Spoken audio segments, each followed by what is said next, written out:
Malkajgiri parliament నియోజకవర్గం దేశంలోనే అతిపెద్ద నియోజకవర్గం.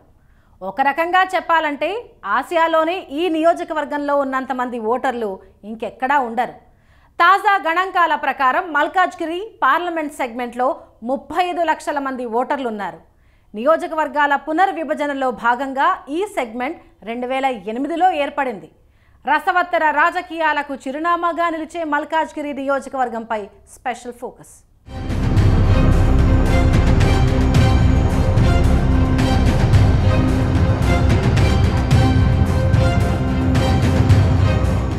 లోక్సభ ఎన్నికలకు రంగం సిద్ధమవుతోంది. మల్కాజ్గిరి పార్లమెంట్ పరిధిలో మొత్తం 35 లక్షల మందికి పైగా ఓటర్లున్నారు. 2008 పునర్విభజన తర్వాత ఏర్పడిన ఈ నియోజకవర్గంలో తొలిసారి ఎన్నికలు 2009లో జరిగాయి. నగరానికి కూతవేటు దూరంలో ఉందన్న భావన ఉన్నప్పటికీ మల్కాజ్గిరి ఇప్పుడు పూర్తి స్థాయి పట్టణ ప్రాంతంగా మారిపోయింది. నియోజకవర్గం అంతటా అభివృద్ధి ఇప్పుడు ప్రధాన ఏరియాలకు తోసిరాజన్నట్టుగా ఉంది. మల్కాజ్గిరి నియోజకవర్గం దేశంలోనే అత్యంత విశిష్టమైనదిగా గుర్తింపు పొందింది. ఇక్కడి నుంచి గెలిచిన నేతలు రాజకీయంగా అనూహ్యంగా అందలం ఎక్కడం కూడా ఆనవాయితీగా వస్తోంది. మల్కాజ్గిరి అసెంబ్లీ నియోజకవర్గ పరిధిలో మేడ్చల్, మల్కాజ్గిరి, కుత్బుల్లాపూర్, కుకట్పల్లి, ఉప్పల్, ఎల్బీనగర్, సికింద్రాబాద్ కంటోన్మెంట్ నియోజకవర్గాలున్నాయి.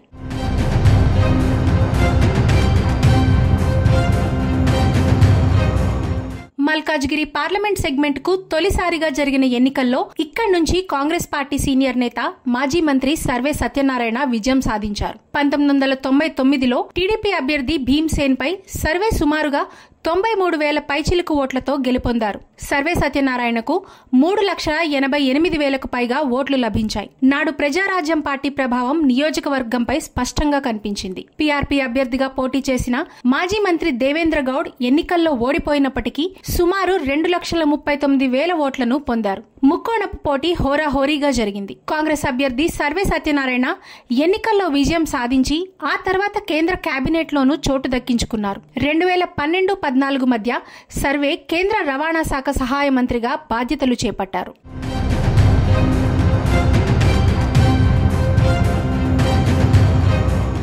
2014 ఎన్నికల్లో మల్కాజ్గిరి నుంచి విజయం సాధించిన సర్వే సత్యనారాయణకు 32% పైగా ఓట్లు లభించగా 5 ఏళ్లకు తెలంగాణ ఏర్పడిన తర్వాత తిరిగి పోటీ చేసినప్పటికీ ఆయన ఎన్నికల్లో చిత్తుగా ఓడారు. 2014లో కేవలం 14.42% ఓట్లు మాత్రమే వచ్చాయి. 2014లో ఇక్కడి నుంచి టీడీపీ తరపున మల్లారెడ్డికి 5,23,000కు పైగా ఓట్లు లభించగా బీఆర్ఎస్ పార్టీ అభ్యర్థి మైనంపల్లి హనుమంతరావుకు సుమారు 4,95,000 ఓట్లు వచ్చాయి. టీడీపీ బీజేపీ కూటమి అభ్యర్థిగా బీఆర్ఎస్ పార్టీ అభ్యర్థి మైనంపల్లి హనుమంతరావును 28,000 పైచిలుకు ఓట్ల తేడాతో ఓడించారు. తదనంతర పరిణామాలతో తెలంగాణ రాష్ట్ర సమితిలో చేరి పార్టీలో కీలక నేతగా మారారు మల్లారెడ్డి.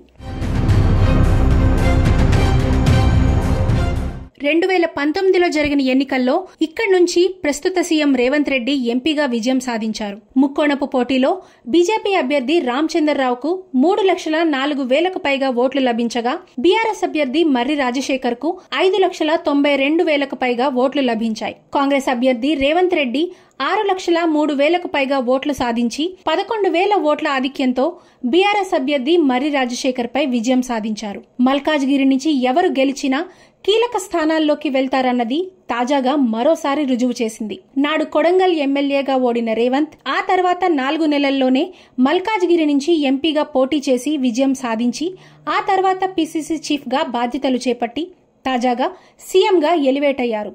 సో మల్కాజ్గిరి నుంచి ఎవరు బరిలో దిగినా వారు ఫ్యూచర్ రాజకీయాలను శాసిస్తారని చెప్పొచ్చు.